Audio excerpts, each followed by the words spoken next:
We are awaiting the last ever recession. If you've seen some of my other videos, you'll know that one of my goals is to share my understanding of the ticking time bomb that is modern industrial civilization. Within our boom and bust, growth-reliant economies, it's only a matter of time before another recession occurs.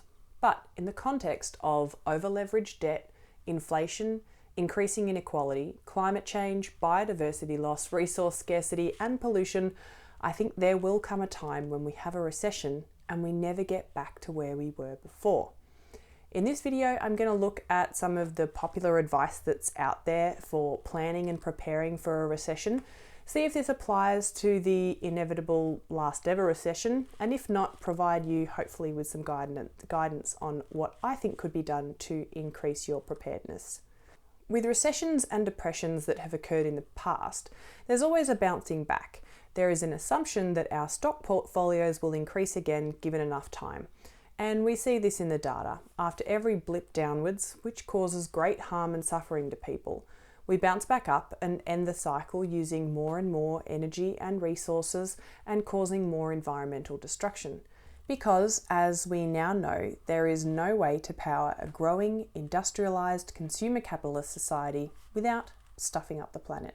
And because of that, the cycle of growth and recession cannot physically continue forever. The evidence we have points to the collapse of this cycle within the next few decades, certainly within my lifetime. This means we have a recession coming, or more likely a depression, which is a larger, longer, quantified version of a recession, from which the economy will never recover. Advice abounds on how to prepare for a recession as well as how to recession-proof your life. I've had a look at a few and they boil down to the same handful of pieces of advice. Let's get into it. The first point on many of these lists is to have an emergency fund or build up your emergency fund. They say contribute to an emergency fund, have sufficient emergency reserves. During a recession, it gets harder to get credit, so it will be more beneficial to you to have cash set aside for a rainy day fund in case there are unexpected expenses. To be honest, this is just good personal finance anyway, if you have the ability to put money aside like that. We can reframe this tip as be in possession of money. It should be noted that in times of hyperinflation, having money won't mean as much as it does now. Another tip I saw is to stockpile cash. I consider this as similar to having an emergency fund. Interestingly, taking money out of the stock market and having it sit in cash, if done by enough people, will crash the stock market and is part of what happens during a recession. But as an individual, if you want to own something that isn't going to go down in value, you can have cash sitting around. We can also reframe this tip as be in possession of money in a certain format. The third tip I see a lot is to live within your means. This means to spend less money, which again, interestingly, is what happens in a recession anyway. The advice is often to see if you can live off one partner's income if you are in a relationship. I do this with my husband. We have always planned our lifestyle around only requiring one income to get by. This has made it easier for one of us to be studying at uni or to start a business like I have, or to stay at home with our kiddo, which both of us have done. We work very hard to do this, but we are also very fortunate to have had careers and a lifestyle that allows for this. Many people work full-time with both partners working full-time and are still just making ends meet. Next, there's a recommendation to have additional income. Some suggest that you should get a second job or a side hustle or a freelancing gig to spread out your income streams, as it were. They also suggest looking at developing your career. One article says to start the job search before you need to in case you lose your job. These tips can be understood to mean get more money and prepare to lose your incoming money. The next few tips are for the investors among us. They say to invest for the long term. Don't worry about the shorter term fluctuations unless you're nearing retirement age. This is linked to another tip that they give, understanding your risk tolerance as well as diversifying your investments. This is also related to risk tolerance and spreading out your risk. But in a recession, pretty much all industries are connected and decrease in value across the board. So although this is good advice within the scope of general investing, I don't see it having much effect on the majority of people and their ability to get through a recession. Let's also not forget that the vast majority of stocks are held by people in the highest percentage of income earners. There are recommendations to keep a high credit score. This more applies to other countries than Australia, but incorporates not having a lot of debt as well as paying your bills and debts on time. They say prioritise getting out of debt, focus on paying off debt. This is made much easier if you have more money.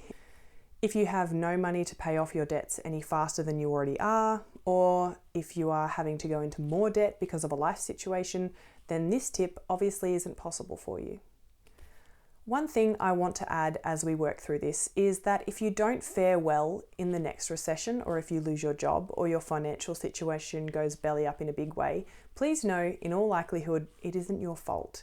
This system is designed to work this way. It is designed to have swings back and forth caused by big business, big banks, and the government making decisions to protect themselves above all else.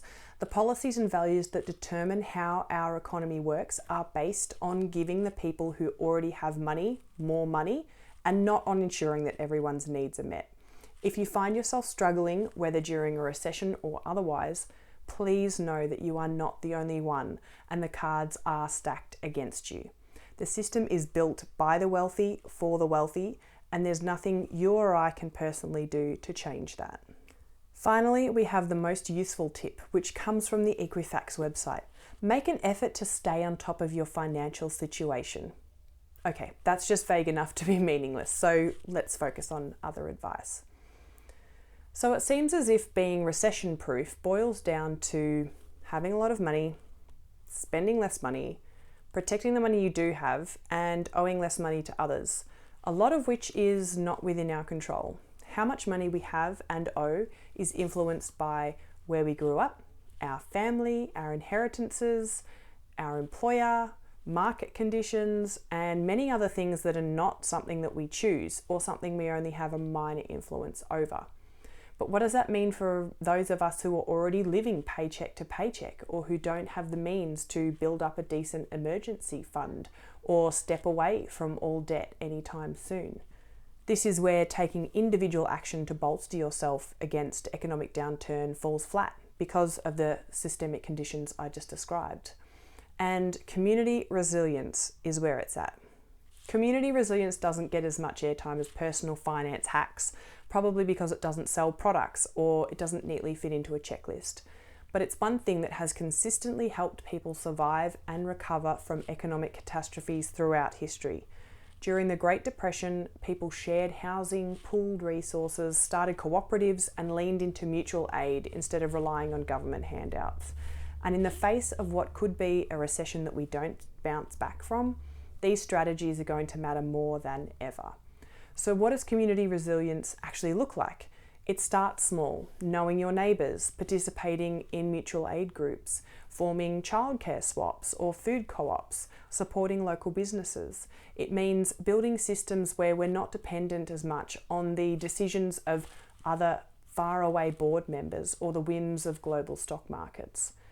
Acting on the conventional advice for preparing for a recession as an individual or a couple may help you personally to weather the storm. And it may mean that you get the new job over someone else who was also laid off. But when we focus only on our individual survival, we end up as part of a society that is isolated and vulnerable.